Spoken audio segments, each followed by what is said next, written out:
Hello, and welcome to another episode of Wheel of Horror, the podcast where two best friends spin a wheel once a week. It chooses the horror film and they discuss it. Today, we're talking about 1984's Silent Night, Deadly Night, which was directed by Charles E. Sealier Jr. I'm your co-host, Alec. I'm Eric, and with us again, it's Andy Danish. Andy, welcome back to the show. What up, guys? I'm excited for this one.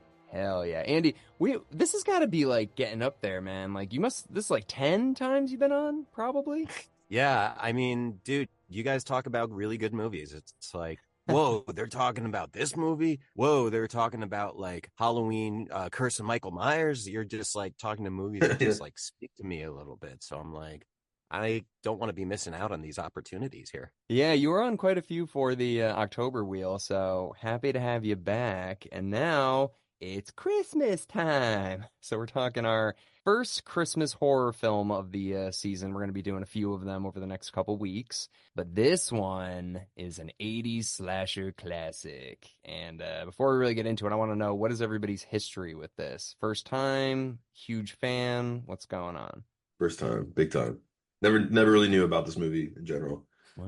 All right. I've known about this movie since I've been a wee lass, because first off, not only because it came out the same year that I was born, but also it's one of those movies where, you know, you walk into the Blockbuster when the Blockbusters were still around, you walk through the horror section, and it was one of those movies that had the video cover that just kind of like drew you in with a morbid curiosity. Like I would constantly walk by with, you know, me being a kid at the time, seeing Santa Claus with an axe coming out of the chimney top. It came across as like morbid and like a little bit scary and creepy. So I'm like, every time I go to a Blockbuster, I kept being drawn to want to look at the box art and hopefully rent it at some point if my parents would ever let me. But they never let me, and I didn't get a chance to actually watch it until I was a little bit older. So that's my history, and then I've gotten to watch it a few times since then and enjoy it for what it is. Yeah, I feel like everybody has that Blockbuster movie that they would walk past and they'd be so scared, be like, I need to know what it is. That was Henry, Portrait of a Serial Killer. That was that for me. Mhm. I was like, what is this movie? Jack Frost was a big one. We've talked about the art forms of VHS covers at Blockbuster before quite a bit, so we love that shit. The Jack Frost one's great. I know, Andy, you brought up Jack Frost to me. You're like, have you guys covered this yet? And I'm like, unfortunately, yes. But that VHS cover was epic. Oh, I was like, no, but then, you know, of course, it seems friendly at first. So you think, oh, it's the Michael Keaton one, but it's like, no, it's the monster one. He's got razor sharp teeth and, you know, kills people and, you know, sexually assaults Shannon Elizabeth in the shower. Yep. So that one, we'll do the second one eventually, Andy, if you want to jump on for that one. Yeah. Sorry. Speaking of sequels, this has like how many sequels and a remake? So there's 5 of them in this Jeez franchise, and then the remake in 2012, a year after the director died. So he's probably like, "You're not touching this," and then he died, and they immediately remade it. None of them have done well. This one was only in theaters for 2 weeks before it got pulled by protests and all that stuff. And little fun fact, this came out the same day as A Nightmare on Elm Street and was beating it in the box office. And then it got pulled because of so much protest, which I think is just crazy. I read about the protest and I mean I get it. Like 1984, people get upset about like this kind of stuff. So I know. I mean, like, this, like, went into the 90s. Like, I remember, I mean, when we were kids, too, Eric. Andy, you're a little bit older than us, but, like, dude, there were people protesting. Like, it's usually Christian groups that are against these kind of movies. And I remember, like, when the Eminem, the Slim Shady album came out, it was, like, the same shit, like, people protesting it. And then it kind of went away. I don't know if it just went to the internet or what, but, like, you would never see people standing out front for, like, Terrifier 3. I feel like people just give up. Like how do you protest Terrifier 3 as in today's age? Just give up. I think that also during the 80s and during the time when like Silent Night, Deadly Night was being protested, there was still like a dangerous aspect to people watching horror movies, because horror movies really, even though there was like sequels and whatnot, it still didn't have like the mainstream appeal that like other genres. So, you know, there were Christian rights group who were like denouncing these movies, like Siskel and Ebert were like, these movies are a crime to humanity, and the filmmakers are terrible for making these movies. And yeah, like you said, and there were news reports of like all these mass protests that were coming out. And so based on those reactions alone, horror movies at the time definitely had like a more dangerous element to them. It's more toxic element to them, at least according to people who were not necessarily into horror movies. Oh no, absolutely. And really quick, just on the Siskel and Ebert thing, dude. Yeah, I watched the report of them. They name the producers by name. They're like Ira Barmach, Scott Snyder. They're like listing these guys off like you should be ashamed to make money off of this. And I was like, God damn, like shit was definitely different back then. But yeah, I guess I can understand. It's like the first Christmas slasher film that has Santa Claus killing people. Like Black Christmas came out like 10 years before, but it just took place at Christmas. This is like, what if Santa was the killer? And if you don't see the movie, you just see the trailer or you just see the poster, you think it's Santa Claus. You don't know that it's some kid dressed up. But yeah, I don't know. It's pretty tame 40 years later in comparison. I mean, after everything we've seen, but I guess I can slightly understand. Doesn't make nuns look good. Doesn't, No. make orphanages look good. So there's a lot to it where like that would offend them. Wait, Eric, can you tell me a movie that makes nuns look good? Problem Child. No, I'm kidding. I don't know. Oh, Sister Act, maybe. But I feel like they're horrible in they're like the notorious like child abuser. Sound of Music, kind of. Not really either. Yeah, yeah. The old penguins they call them. Well, this one has like the good nuns and the bad nuns, or like the old cranky nuns, like the ones where it's like abusive old school nuns, but then they have the younger sort of like on the verge of kind of like not being so terrible, like hitting kids with rulers or tying them up, or like saying, oh, you should constantly be punished, or punished just for having like any thought that isn't a self-deprecating thought. So you had those nuns in this one where it's like, we're not going to be those nuns anymore. But I think also it was interesting that this movie actually tried to redeem the older nun that was being abusive or being over punishing the main character as a kid in the beginning, because then towards the end, like the same nun who was being abusive and like hitting the kid and like tying him up was all of a sudden shown to being a protector of children, and saying, come on, let's sing a song together, let's sing Christmas songs together to protect ourselves from the serial killer. So I wasn't sure if they were trying to redeem that character or if that was just bad writing. Yeah, I feel like that there's a little bit of retribution for her, a little bit. I mean, she's still kind of a bitch, but Eric, you know who that actress is? Do you know what else she's starred in? The older nun. She Yeah, looked familiar. Can't tell you. you would never guess this, but she's the witch from Pumpkinhead 2. Dude, why would I know that? I don't know. I don't know. But anyways, yeah. Yeah, I mean, Andy, it might have just been like an accident that, she kind of got a character arc, but the thing that makes this movie interesting is like it shows the reason why the killer is a killer. And not a lot of slasher movies kind of do that, where it really shows like, okay, this kid witnessed his parents getting murdered by Santa, was then shoved into an orphanage where he faced abuse for 10 years, and then he gets out, and what does he do? And, Michael Myers, we never really get that. Jason, we don't get that. This one, we're like, I pretty much understand why. Which is such like a clean way to do it. It's like, yeah, Santa Claus, the guy dressed as Santa Claus, murdered, sexually assaulted his mom, and left him and his little brother alive and put him in an orphanage. Like really clean, like yeah, that's as clean cut as it gets for a origin story. Yeah. And it depends, a whole first half of the movie does this. Like it doesn't just do it as a quarter kind of like cut scene or kind of like condensed scene. It really kind of takes its time. It like fleshes out each moment where they really go through the whole moment of when, as a kid, he sees his parents being murdered and his mom being sexually assaulted by the guy dressed up as Santa Claus. And then all the little fleshed out moments where Billy, has these traumatic moments or feels PTSD from that night. And then even where they try to show, oh, he's getting a job at the toy store now, and look how well he's doing at the toy store. And they build up to kind of like the transition to him just Snapping. all of a sudden going into, yes, just snapping and going naughty. Like 50 minutes in, I think it's like 45 to 50 minutes in that we get to that point. It's a little slow. Like the whole him getting up, like the orphanage thing was fine. Him witnessing like other kids in the orphanage fooling around, and then the nun whipping his ass, and then I mean that was fine. But then he goes to that store or whatever. This is weird montage for like it felt like 20 minutes long. Dude. Okay, wait. Before we get to that, Sorry, because that's we need to talk about this thing for like 10 minutes. So I'll give a very brief overview of the film. Basically starts off, it's Christmas, I think 1971, I want to say.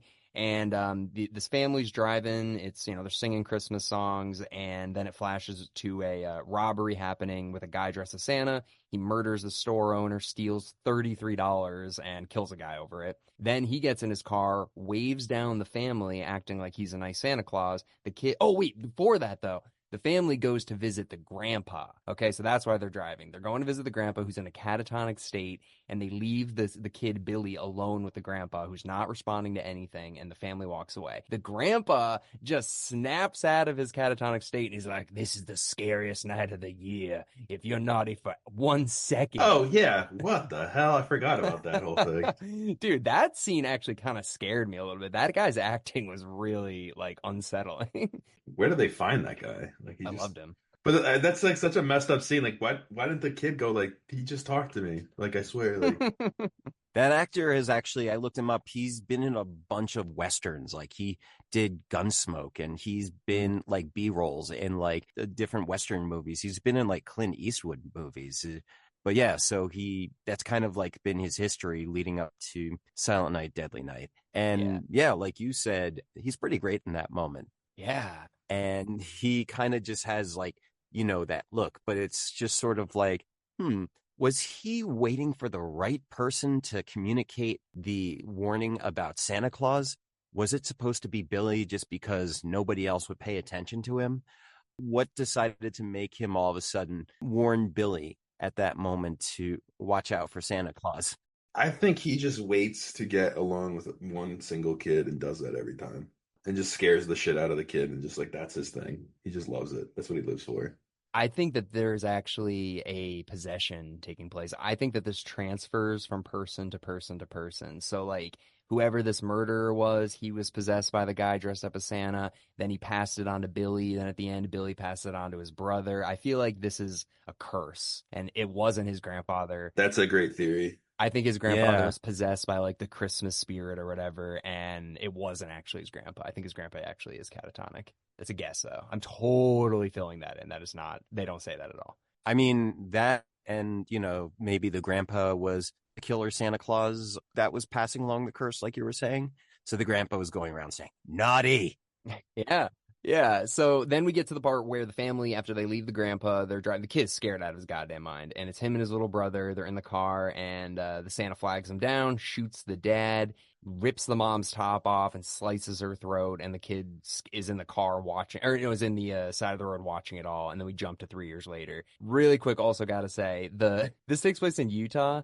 The mental asylum, which is called what, like Utah Mental Asylum? Like, did you guys notice that? It made me laugh out loud. The sign, it just says like Utah Mental Asylum. Usually it would have like a name like Shady Pines, like or something. Yeah, like St. Mary's, place for the whatever. I mean, that's what the orphanage is called. It was just Utah Mental Asylum. It's like Crazies for Utah. Like, I just like, I thought they would have had something else. It's like Gotham Mental Asylum. Crazies for Utah. That sounds like a political group. Crazies for Utah. No, but I don't know. That the sign just made me chuckle when I saw that. I was like, what the fuck is this? So then we jump 3 years in the future. The kids are orphaned. Their parents are dead. Santa Claus guy gets away. He just got away forever. Like, that sucks. Yeah, so now we're in the orphanage with this really abusive nun, Mother Superior, and she's just beating the shit out of Billy all the time. And his brother, and then there's this other nurse, nun. And she's nice. And she's like, listen, this kid's had a fucked up childhood. Like, this is why he's acting out. He needs like psychotherapy, not just like beating him and telling him to read the Bible. Like, he needs more than what we're doing. And she's like, you shut up. You shut the fuck up and let me do what I want to do to this kid. And that's it for 10 years. He just endures abuse from her. And the other nun has to just kind of watch it and keep an eye out on him. But yeah, then we got the scene where he catches the two people having sex. Which, who are those kids? Who are those people? Like elder orphans, right? Like, are they orphans? I don't know. They're just like two 17-year-olds having sex in this orphanage. They're like when you're a super senior in high school, like when you say that, like they're super orphans or something. Super orphans going around and banging in the Utah mental facility. That's what I love about these orphans. I get older, they stay the same age. Like it was just odd. I get older, they stay crazy. Yeah, I mean, like, I feel like it'd be different if maybe, like, he found a porno magazine or something, or I don't know. But to have these two, like, 17-year-olds doing, like having, like, a softcore porn session, I was like, But then we jump 10 years in the future, and it's 1984. It's modern day. And it starts with that the nice nun trying to get Billy a job at this toy store. And I wonder if that's how orphanages work. Do they try to, like, hook you up with, like, jobs and going to school and all that? I wonder. I think that makes sense where they have rehab programs or they have like reintegration programs for orphan children. Yeah, foster homes and get you into schools and stuff. Yeah. Yeah. So anyway, so they get him a job. You know, she gets him a job as a stock boy or whatever at the local toy store. And he works, this takes place in Utah, but he's working with this, like, New York, like, if you fuck up one more time, I'm going to tell Mr. whatever his name is, the boss, I'm going to fucking get you fired. Like, that guy had a very thick, like, New York guy. You know the guy that I'm talking about? Yeah, he was like Long Island. Like, that was not someone from Utah. I would say you're making him sound like Joe Pesci almost. Like, yeah. Listen, you. Yeah, pretty much. That's who I thought he looked like. And then later, there's a guy wearing a Red Sox hat. So I'm like, where does this take place? But yeah, so they're at the Christmas store. Everybody's getting ready for Christmas, big Christmas sales, and then now we finally get to the scene that you were talking about, Eric, where it turns into like an 80s/90s extended intro to a sitcom. What the hell was that scene? The song is just like, on the warm side of the door, like, and it went on for fucking 3 minutes. Yeah, what was that song? I couldn't even tell you, but it was like, yeah, it was like that. What you just saying? It was. I looked it up. It's called Warm Side of the Door. And he's just like I'm just watching him stack shelves for 3 minutes and like hang up stuff. And... People smiling. Did anyone notice the Jabba the Hutt toys and all the Star Wars toys behind them when they were stocking the toys? Oh yeah, Return of the Jedi. Hell yeah, dude. Yeah, those are the Kenner ones or whatever. Yeah, that was sick. There was so much stuff that they probably couldn't have in this movie. There's like Mickey Mouse stuff and there's a lot of like trademark stuff. But yeah, no, I mean, it's just like that scene really went on for too long and really stands out. Like, I mean, Andy, how did you feel about that? Like in a horror movie having a 90s, intro sitcom. I mean, I think it just spoke to like how the transition kind of went down from the first half to the second half, where it just kind of had this weird sort of like inserted transition between Billy being abused and then Billy becoming the killer. Because, he has this moment of redemption where it's like, oh, he's working in a toy store. He's having, a normal life. And, he's good looking. He's handsome and young and able bodied. But then all of a sudden there's that one moment that makes him snap because he sees a picture of Santa Claus. So I can see how they might have been trying to like, there's hope for him yet. But then all of a sudden they try to make that moment and warp it and make that his downfall, his downward spiral. So I can see it trying to affect as like playing it up and an extended sort of like sweet redemption moment, but then kind of sort of try to warp that. But I think for that to be more effective, if they were going for that, in my theory, was like you said, they would need to have like cut down that song, like cut down that 80s sort of like infomercial good vibes, where maybe you might see him like nodding at the camera, like putting his thumbs up and like freeze framing it almost. Yep. It was like a really long Mentos commercial is what it was, really. No, but you're right though, Andy. Maybe it was kind of like trying to just like bridge the gap between his abusive childhood and it's like, wow, Billy's finally getting his shit together. Well, it's like, yeah, he's turning a corner. He's happy. He's around people his age and has purpose. He's not getting whipped anymore. But also, I don't know if the nuns like thought about like putting him in a toy store like during Christmas time is one of the worst triggering things you can do. She doesn't give a shit though, dude. Mother Superior, she makes him sit on his lap when he's a kid. She forces him. Yeah, it's crazy, but like that's like if my family was killed by a pack of sharks and I like they made me work in an aquarium with sharks. I'd be like, I don't want They should have put him in a steel mill. to. Like, oh, work in the toy shop, or like have him work in a hardware store. That's way better. Yeah, actually, yeah, you guys are right. Like anything manual labor, like he's a big guy. Like he doesn't need to be stock. And how long is this job going to go on for? Is it seasonal? Like is he screwed Oh, come dude, the January? second Amazon comes around, that toy store is gone. Oh Like, yeah, yeah. But I'm thinking like, in January it's like we don't really need you anymore. We already have like 9 people working here. And we don't really need this many. yeah, there's like a lot of people in that one toy store. How many people are in that toy store? Like, really? Well, he has a crush on this one girl, and you think like, oh, this is his girlfriend or she's whatever. And then Christmas Eve comes, the Yeah. boss locks the door, and he's like, it's 7 o'clock, it's time to get shit faced, and they get fucked up. Like people get really drunk, and you see the Joe Pesci guy take the girl into the back and like start assaulting her. So Billy is dressed up as Santa, and he sees them, and Billy's like, "What the fuck? Like I thought that was my girlfriend, sort of, even though like we haven't talked at all, but whatever." So he follows her into the back. He sees Joe Pesci assaulting her, and then he fucking kills Joe Pesci by hanging, which was kind of crazy. He hung him by Christmas lights, but he's kind of like holding him up. Holding him up. Yeah, he's Yeah. strangling him like very strong. I love how you phrase that. Be like, well, yeah, then just Santa Claus kills Joe Pesci. I'm like, what the hell? Yeah. And so I love the way you just phrase that. Like next in the story, Joe Pesci gets hung by Santa Claus. I'm like, that's an interesting story point if you were like trying to describe a scene in a movie to somebody. I will say Yeah. this, Alec. The first time I saw him, I did a double take. I was like, "Is that Joe? No, no way. No, It no. wasn't." But for 1/4 of a second, I thought it was. He's like Raging Bull to this. It's like, what happened? Yeah, I know, I know. Yeah, so he kills Joe Pesci. Then his girlfriend's there, and he's just like, I'm sorry, like, you need to be punished. And it's like, she was just getting sexually assaulted, and she was like your love interest 10 minutes ago, and he just fucking guts her. But there was a little more than that. Like she was like really mad at him too, and like screaming at him and hitting him or something. Like she wasn't happy that he did that. Obviously, but no, but she like he could have stopped it, which he did, but like he didn't have to kill the guy. He shouldn't have killed her. He shouldn't have killed either of them. Yeah. Oh, he like Andy and I were talking. It was a build up to him snapping, and he Yeah. snapped at that sexual assault moment at Christmas in a toy shop. He gets flashbacks, yeah. He was just friend zoned. That's what I say. It's just like friend zoned, naughty, and then hangs her. Do you think that girl's working? I mean, gonna date someone else from the toy store that's an orphan? No, she's Oh not. my God. I'm kidding. Well, then the boss comes in because he's just like, I thought I heard something back here. And then Billy just smashes his head in with a hammer. And you're like, okay. We're killing everybody now. Like the movie just went off the walls. And then the old lady's like, I thought I heard something too. Like everybody's just going back there one by one. Here's the one thing. The old lady gets away and she runs towards the door to try and escape. Then he pulls out a bow and arrow and kills her. I'm like, what toy store has bow and arrows that you can kill somebody with? Like, Andy, you were around in 1984. Was this a toy store's actual bow and arrows? I mean, yeah, I was a baby in 1984. That's true.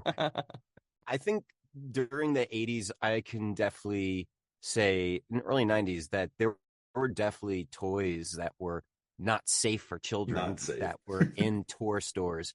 So, like sharp edges, could be used as weapons. So I wouldn't put it past a toy store realistically having a bow and arrow for sale. This should be at like Dick's or something. This shouldn't be at like Ira's toy store or whatever this was called. But yeah, he murders this lady with a bow and arrow, which is from the toy store. He kills her and then he escapes or whatever. And the nice nun comes in and she's looking around. And she sees all this destruction. And then it cuts to like all like the nutcrackers and they're all screaming along with her. And you're like, this is crazy.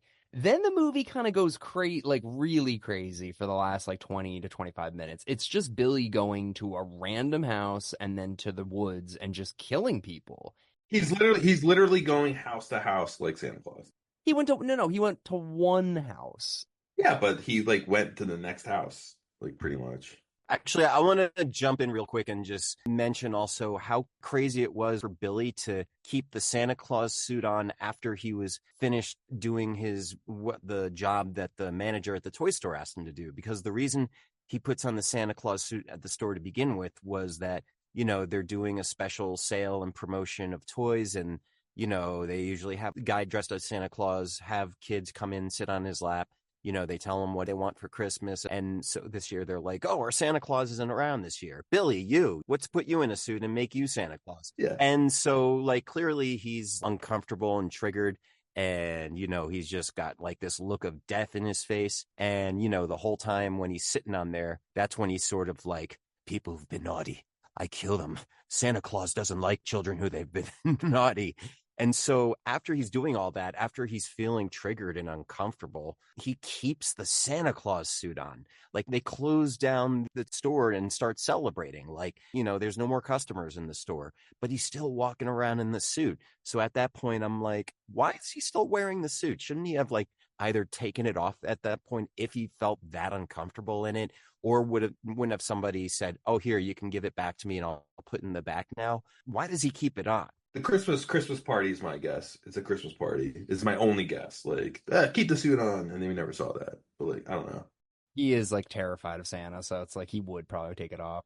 Well, it's like your boss tells you, "Hey, dress up like the Easter Bunny." It's like, I can't. Like, my parents were killed by the Easter Bunny. Like, someone like in a drunk driving accident, a guy was dressed like the Easter Bunny. It's traumatic for me. It's like, oh, that's actually a really good excuse. Like, no, you're not going to be Santa.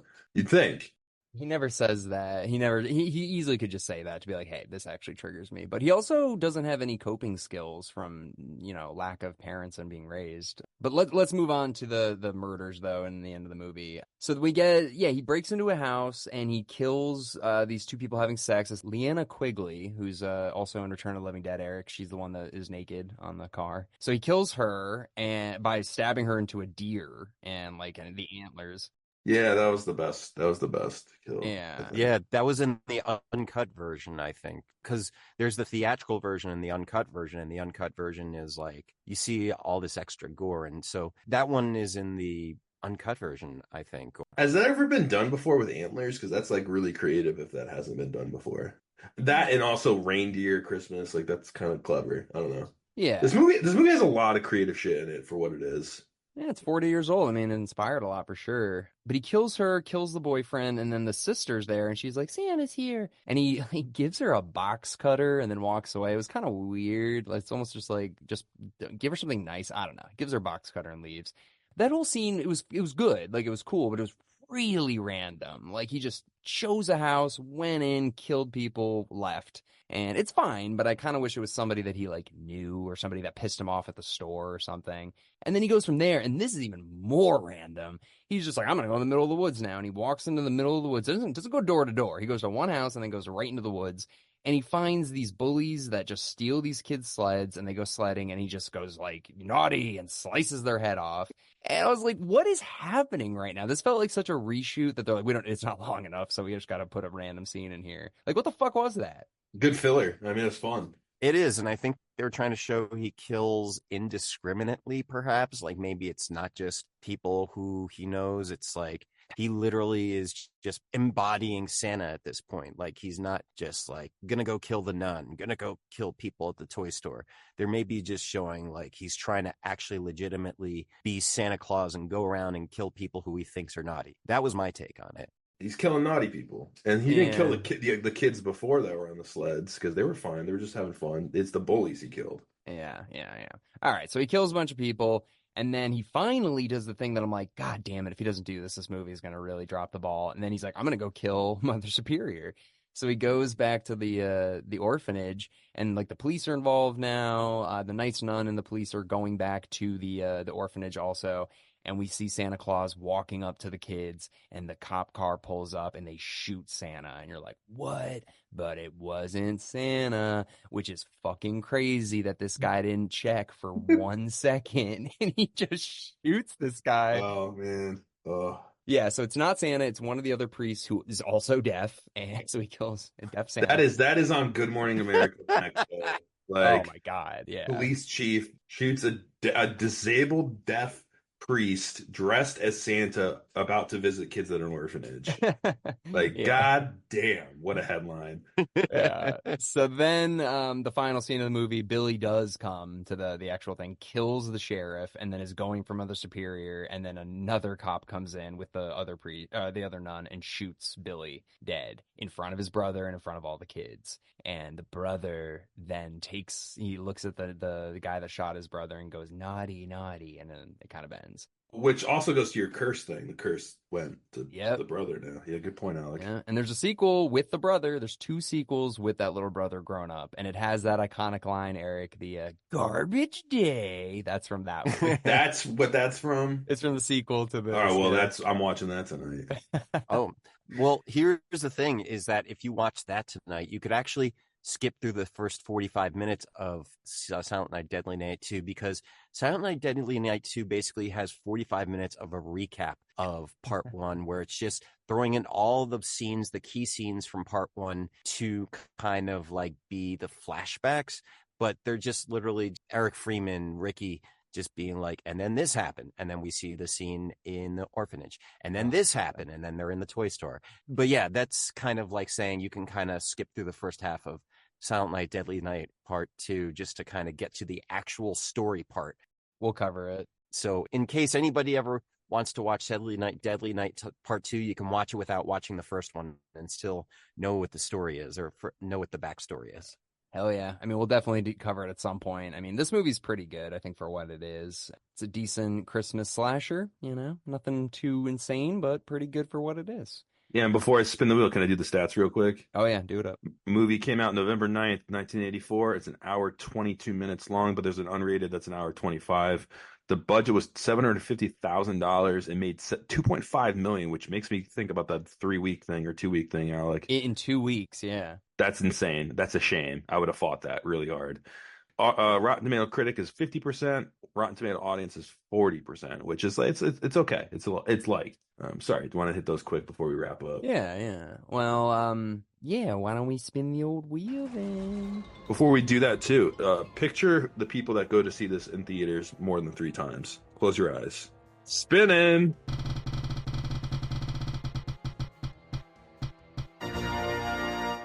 We got Black Christmas coming up next, Alec. Black Christmas 2006. We already covered the 74 version. Now we're doing the remake for actual Christmas. And Andy, thank you very much for joining us for Silent Night, Deadly Night, man. Appreciate it. You bet. Thanks for having a Jewish guy talk about a Christmas movie. I wouldn't have it any other way. But yeah, man, no, we really appreciate it. If there is a Jewish horror movie, we'll throw it on here someday for Hanukkah. That'd be good, a Hanukkah horror movie, yeah. But anyways, thank you everybody for listening into our discussion on Silent Night, Deadly Night. And we'll see you next week with Black Christmas 2006. Woo!